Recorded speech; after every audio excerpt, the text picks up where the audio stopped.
time. Thank you very much, Mr. Chapman, for yielding back. I now recognize the gentlelady from California, Ms. Bass, for 5 minutes.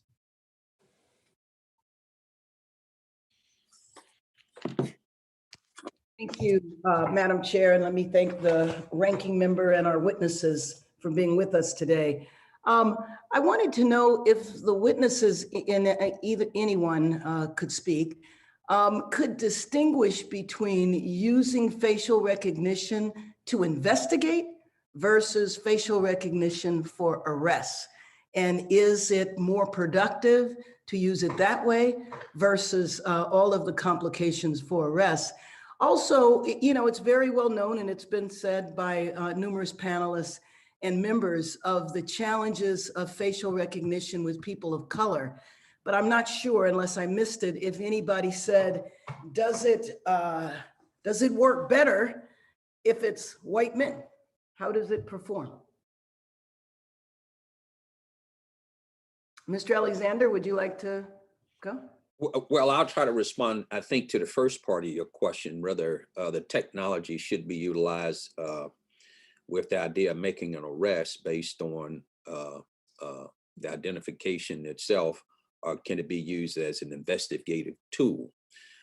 When I think about it as an investigative tool, if that person image happened to be a match or a similar match, and we're working with 0 leads in a case, it may be proved to be of some value, right?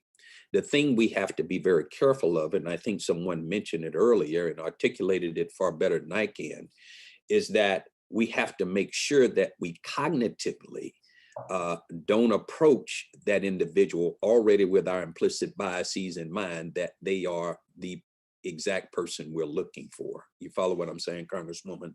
So I think we have to be very, very careful with that. But ideally, to be perfectly honest with you, I was here 2 years ago under the leadership of another hearing with late Congressman Elijah Cummings, having these same conversations.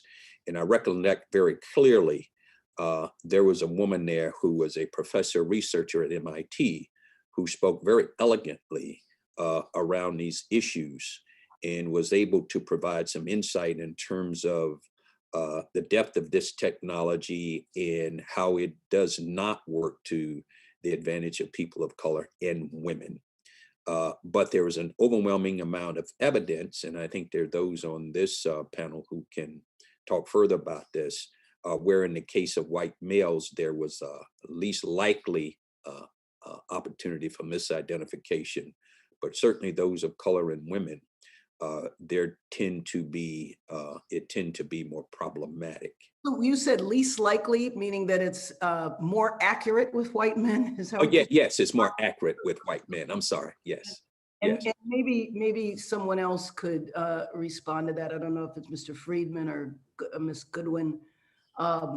What about that in terms of the accuracy and also its use as an investigative tool? In the George Floyd Justice and Policing Act, we essentially say there should not be federal resources in facial recognition. Mr. Williams, you have your hand raised. I was just going to say about the question you had previously asked, that it was supposed to be used for an investigative tool at that point, and they came and arrested me and didn't even tell me anything. I don't even live in Detroit. In Detroit, police came to my house in Farmington Hills and basically carted me off. Right. So I don't really have a lot to say about that. All I'm saying is the way that it's used, they're not doing any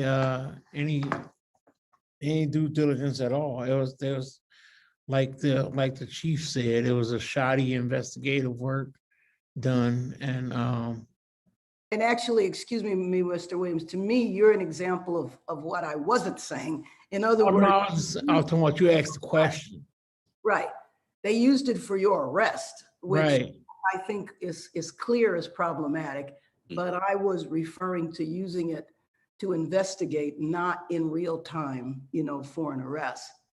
Mr. Friedman, do you have anything you want to say in the last few seconds? Sure. I think there are things that this body could do regulatorily, and then there are things that it could learn and try to get us to learn. And one of the problems we have is that NIST has not tested the kinds of uses that law enforcement is using. And what we need, and I'm happy to elaborate, but I don't want to go over time, is the kind of testing that actually reflects what's happening in law enforcement use rather than a set of kind of abstract possibilities for the accuracy and bias.